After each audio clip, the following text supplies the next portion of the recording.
Okay, welcome back. And now that we have done risk management planning and we have identified all the risks and the sources and the categories and potential responses and potential owners, now we're ready for qualitative and quantitative risk analysis.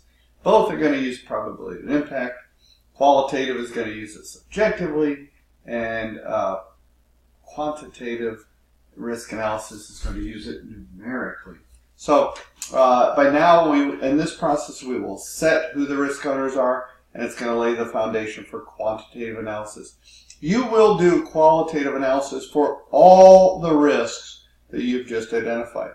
You will not do quantitative analysis for every one of those risks. It's too hard. But you will do qualitative analysis for every one. Now this subjective, what do I mean by subjective? It's based on, according to the PMBOK guide, perceptions of the stakeholders and their risk attitudes. So that tie to stakeholder management and stakeholder analysis is very important. So like all others, these have inputs, tools, and outputs. So let's begin with those. The project management plan, of course, is going to tailor the other subsidiary plans based on the risks and the responses. The document updates, assumptions log, because remember, assumptions are really risks. Anything that's considered true without verification is a risk. And then the stakeholder and risk registers. Those should make sense because stakeholders, it's about their risk attitudes. Okay? The tools then are many. In expert judgment always seems to begin the way often. We are comfortable with how that's defined, individuals or groups, and with a specialized knowledge. There is data gathering, which is another tool that frankly is, structured or semi-structured interviews, I would say. There's data analysis, okay, which is going to provide a risk data quality assessment, which I have defined on the right. That's a technique to evaluate the degree to which the risk data is useful. Not all data is useful. Some of it is bad data. You have to assess the data to try and reduce the bias involved, hence impacting your data analysis. Then you would do your probability and impact assessment. This is going to consider the probability or likelihood, those are interchangeable terms, that a risk will occur, and you will address the impact of the potential effect. And it's negative for threats and positive for opportunities. And you're going to do this for each identified individual risk. Some of those are going to be internal and some external. Of course, there's also you will assess other risk parameters as needed. And those are many. On page 424 of the PMBOK guide, those are listed out, those other risk parameters. The urgency. So in addition to, what they're saying is other assessment of other risk parameters. In addition to probability and impact, you can use these to determine the priority. This is in addition to probability and impact. So there's urgency, the proximity of the threat. If it's a short period, it indicates a high proximity. The dormancy of the threat, a short period indicates a low dormancy. The manageability of the threat. If management is easy, manageability then is obviously high. The controllability of the risk. If it's easy to control it, its controllability is high. Detectability. Is it easy to detect?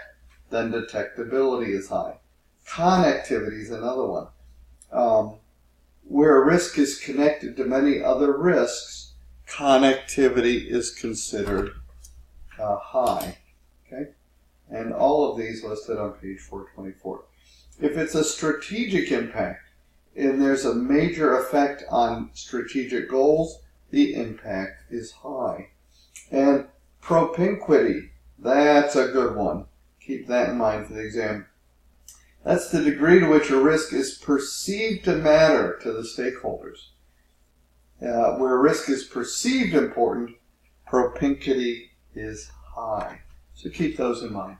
You can read the rest, interpersonal and team skills risk categorization, in the PMBOK guide, page 424 and 425. So I would like to just touch on data representation, though. Data representation being the probability and impact matrix itself. So risk can be divided into priority groups for further analysis. And the hierarchical charts, when risks are categorized into more than 2 parameters, they show you a picture of that on page 426 of the PMBOK guide, in the bubble chart. Okay, and mediums. There you go. So probability and impact, an advanced sort of discussion here, which much of which comes from page 423 of the PMBOK guide. So going back just for a minute. You will perform the probability and impact on all risks that you have identified in the previous process called identify risks. And so you're going to give it a risk rating. Whenever you have a multiple, x times y or p times I, there is a number that results. And just realize that there will be some bias here. Some bias, but that's okay. The bias is consistently applied. And all we're really looking to do is, over this consistent pattern, identify the priorities of our risks. Okay? So probability you might weight on a scale, for example, 1 to 5, and impact you may give a number for also. That will be negative for threats and positive for opportunities. And then you will use this P&I matrix to plot the risk and provide you a score, and it's going to lead us to the priority. Okay? Now, on this whole list of prioritized things, the lower ones become what we call a watch list. Okay? And there we go. Here are our outputs to qualitative risk analysis. These are the project document updates. And there are some examples there. Now, so how do we transition that? So we go from this qualitative risk analysis to quantitative analysis, this subjective P times I to this numeric P times I. And I think of it this way. When you look at these two pictures right here, do you think it's more risky to, on the left, ride your bike through Manhattan in daytime without a helmet and all that traffic? And if you've been there, it's nuts. Fun to me, but nuts.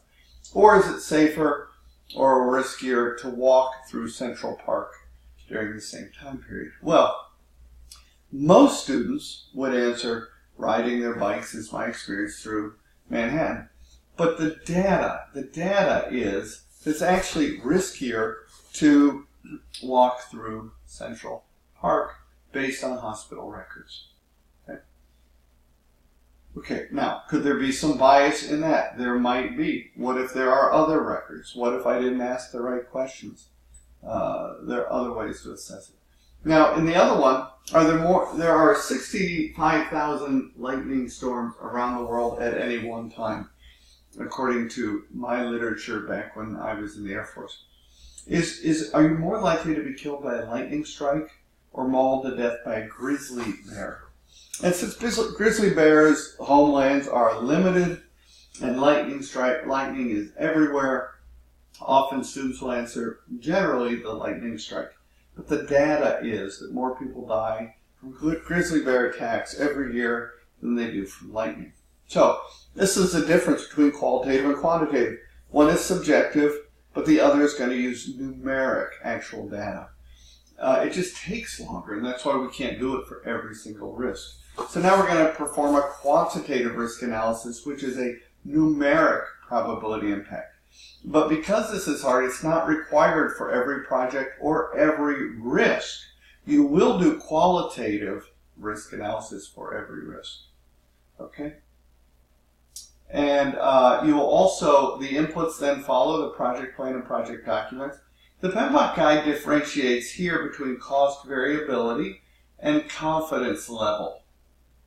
And so make sure you read that. The cost variability involves cost estimates, things that vary, duration, and resource requirements. Where confidence is about your forecasts and your milestones, either high or low confidence level.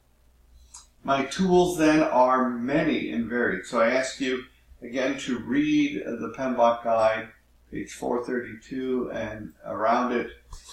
Many of these things we have talked about before.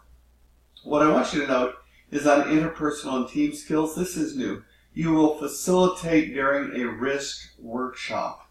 That is new to the PMBOK guide edition 6. So our representations of uncertainty and examples are laid out there. Now for data analysis, we're going to look at some of these in just a minute, including expected monetary value and decision tree, etc. So I'm just going to show you those now. Okay. EMV is actually equal to probability times impact, and we add up the sums. A decision tree just looks like a tree, and it helps us make a decision. I would also like to address Monte Carlo method as a way to do modeling and simulation. It's usually done with a computer.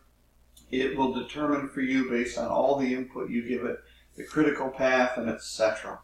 So let's look at these. Here is expected monetary value, EMV, which is a numeric tool in quantitative analysis. So you see the tree laying on its side, but in that you'll see P times I for different functions. And basically the question is, you don't need to do this for the exam. Just be aware of it. You'll use a decision tree. You see the tree on its side there. And you're doing P times I. So those probabilities I picked at random, 60 and 40, they do not have to equal. But so for example, on the top right, strong demand, if I build a Dunkin' Donuts or a Molnar's Donuts, if there's strong demand, there's a 60% chance of that, I'm going to earn $10 million. Well, but it cost me $6 million to build the facility. So that's a profit first year of $4 million. And you would work it that way. Okay? You don't need to do that for the exam. Just know that EMV equals P times I, and that this is a decision tree. Now here's the results of all those numbers you would put into a Monte Carlo analysis. Here is the result of my schedule and what day my schedule will likely end.